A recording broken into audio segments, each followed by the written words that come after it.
Hey, all, Kate here from the Emerald Minecart, and Power Rangers, once a Ranger, always a Ranger.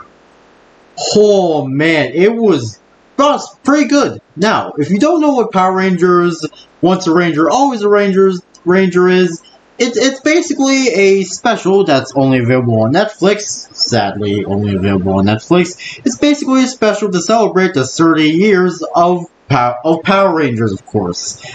More specifically, the first ever season, Mighty Morphin.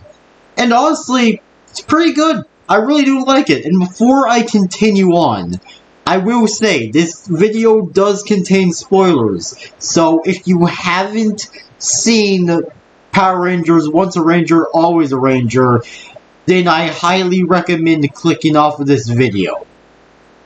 So, yeah. But now, let's get into the review. So basically, it starts off with Billy, who is once again played by David Yost, basically being attacked by our robot Rita Repulsa.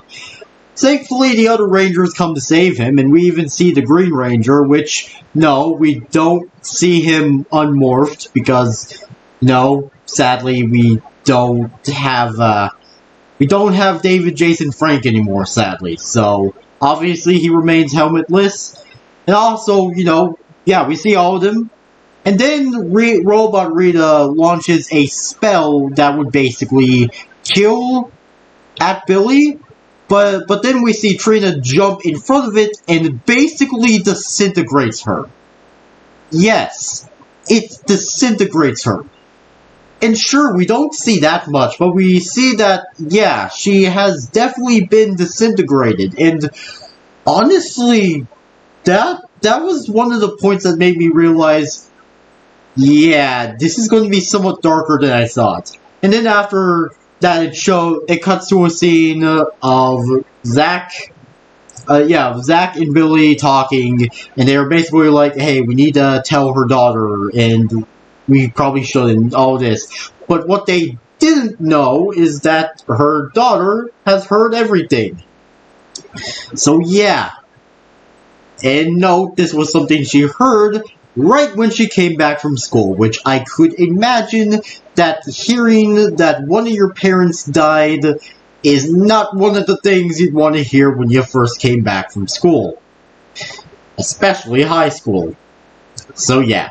Then we get to a year later, and basically, Zach and Trini's daughter are talking, and Trini's daughter has been training, because she wants to be the Yellow Ranger. And yeah, basically, they go to the grave site to put some flowers next to Trini's grave, but then, you know, Robot Rita Repulsa, her two revived henchmen, and the other Rangers, the red, green, pink, and black Ranger were there as well. And basically, Rita, through one of her henchmen, reveals that she can basically turn the Rangers into action figures to power a machine. This machine being used to create a portal that would let Robot Rita talk to her past self so she can become unstoppable. So, yeah, and also, I'm serious about, like, one of her henchmen, which is snake-themed, being able to turn the Rangers into action figures. Like, I know they're not supposed to be action figures in the series, but let's face it, they just use Lightning Collection figures, which, you know, that's not a bad point, though. I will get to my points after I talk about this. So they get the red, pink, and green Ranger, and they get the red, pink, and green. Yeah, red, pink, and green Ranger, and Billy and Zach and Trini's daughter leave through Billy's flying car, where they head back to the base. And I will say, the CGI, almost said CG5. But yeah, the CGI, it's not bad, but it's not god tier eater. But, you know, it's not horrible. Like, it definitely is slightly better than Tokusatsu CGI, but besides that, it's pretty good. So yeah, we get to see the base, and we also get to see Alpha 9. Which, apparently, how Robot Rita came to be is that Alpha 9's predecessor was possessed by her and then transformed into Robot Rita. Also, another thing to mention, Robot Rita has smaller Sorn boobs. Like, you know how, like, okay, if you know Super Sentai, you know that, like, or actually, yeah, Power Rangers or Super Sentai, you know that for Power Rangers Rita, or for Super Sentai, the villain she was adapted from, I don't know her name, I'm sorry. Super Sentai fans, please don't kill me. But yeah, if you know, you would know that Rita's design, her costume had these very big and long spike boobs, while the robot one has shorter ones. Which, my only theory of why they were made shorter is just in case they didn't break off. Because I'm honestly surprised that the ones on the original costume did not break off. So yeah, after some arguing and stuff, we didn't get to see the return of the second Pink and Red Ranger. For the second page, like, and this is actually, like, people already know this. Like, for the OG Pink Ranger, she didn't really want to return because Jason David Frank wasn't coming back. And then the original Red Ranger, he's currently dealing with legal troubles. So, yeah, sadly he wasn't able to leave to come for the special, which is honestly a shame. But hey, we did get to see him in that special that was made... for that special episode that was made during Beast Morphers. So yeah, we get to see them return, and then we discover that one of her minions, which is Volseamed, has this tracker built into his shield that basically can track the Rangers, but there's one downside to it. It can only track the Rangers when they're morphed, so when they unmorph, the tracker does not work, which is honestly funny. Even if the Bull Monster has already seen what the Blue and Black Rangers look like. So yeah, but then we see, like, we get to see the Putties return again, but here's the weird thing. If you remember from the original, from the first season, like, it was either, when Lord Zed came, and, like, he revealed his putties, you would know that the Zed putties, they had, like, a Z on their chest, and when you punched it, they would explode.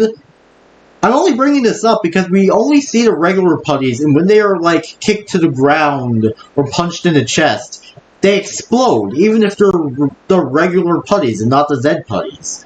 So yeah, I don't know, I just found that part weird.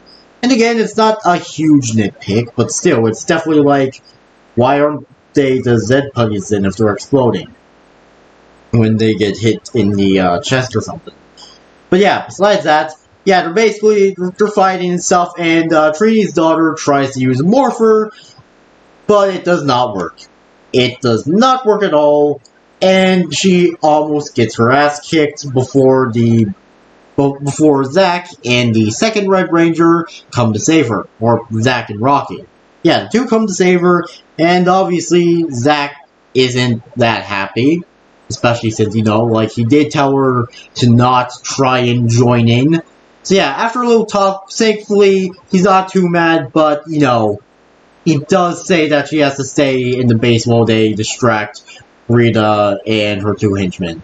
And basically, they lure out the two henchmen and get them stuck under one of those giant industrial magnets that you would see on a crane or something. So yeah, and honestly, I kind of thought they would be stuck there for the rest of the movie, and we would get like a post-credit scene of the Bull Monster singing 98 balls, I'll pop on the wall, and then the snake monster says, "Oh my god, shut up," or something. I don't know. I think it would be funny if we. I think it would have been funny if we got like some sort of post-credit scene like that or something. So yeah, they get to Rita Repulsa's base, and they discover what the machine was used what the machine is being used for, which is basically, like I explained earlier, a way to make a portal so Robot Rita can go to her past self and basically give her years of information so they can become powerful. Even if I'm pretty sure Rita Repulsa would probably not want to still be alive considering what she looks like in the future. I don't know. But yeah. So basically, she happens to come back a little early because Trini's daughter came to try and defeat the two henchmen, but Robot Rita stopped her and set her two henchmen free. And yeah, the fighting ensues, and Robot Rita uses the same spell to try and kill Billy, but Trini's daughter jumps in front of it and takes the blast. But thankfully, she does not disintegrate. Like, it seems like she has died, but then her eyes open up, and in her eyes we can see they basically show like some clips of Trini from the original show, which honestly I like that. That part was actually pretty cool, yeah. Yeah, that part was pretty cool. Oh man, before I continue on, I probably should have said this, but this isn't a professional review. So if you were expecting a review with absolutely no mistakes, then you've come to the wrong video. But hey, if you have decided to watch this video, hi new viewers. But yeah, I should have, I think I'll have something on the top that will last until the outro that basically says this isn't a professional review, because honestly, I'm not a professional reviewer, and I doubt I'll ever be. I just do these reviews for fun. So yeah, so basically, Trini's daughter comes back to life, and the morpher finally works, with all the morphing and fighting Robot Rita and her two henchmen. They fight, and then Robot Rita grabs the snake monster and throws him onto the moon, and then grows him with her staff, which causes Billy to summon the Megazord. Now, this may disappoint some people, but the Megazord fight is CGI. But the CGI honestly is not horrible. Would have it been nice to have a practical suit? Honestly, yeah, it would have, but, you know, again, the CGI did not look that bad, and the fight was honestly pretty good. And actually before they summoned the Megazord, when Rita made the monster grow, Billy literally stabbed her in the chest through the back with his spear. That was brutal, and this seemed to, like, you would think, oh, so Robot Rita is dead.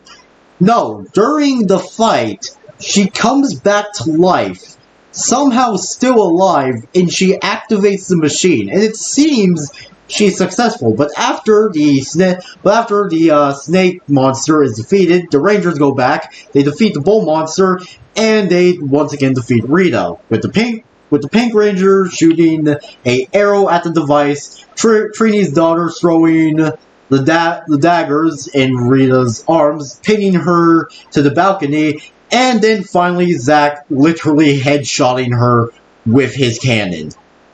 That was awesome.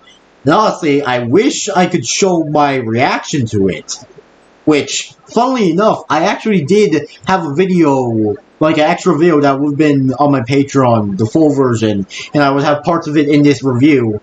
But sadly, how I recorded it, I didn't have the settings set it up where, like, I didn't have the screen setting in a certain way, so it only showed my face cam, so yeah. But yeah, there were definitely a few times where I went, oh. But yeah, so yeah, then the day is saved, and yeah, our Rangers go back to normal and stuff. But before the movie or special ends, we get a clip from the original show, which is basically Kimberly singing and stuff. And it's really sweet to watch. But then after it shows like in memory of Trina's actor and Jason David Frank, which is honestly really sweet, and also was very required because even if it's been a long while since we've lost Trini's actor, it has been somewhat recently since we lost Jason David Frank. So yeah, to see that in there, it was really heartwarming. It was really sweet to see. So yeah, and yeah, that's how the special ends. So yeah, and honestly, I liked it. And honestly, though, if I had to give one problem I had, I was kind of disappointed that we didn't get a teaser of not Dino Fury. Oh yeah, Cosmic Fury. I was kind of disappointed that we didn't get like some teaser of Cosmic Fury, but honestly, that doesn't change my view of how I view Power Rangers. Once a Ranger, always a Ranger. And again, it's a really nice special, and also there's a good amount of references that will definitely make fans happy. So yeah, this was a really good special, 5 stars, and you know what that means? That's right, fish. No, I'm joking. But yeah, Emerald Seal of Approval. Yeah, it's been a while since I've used this graphic before.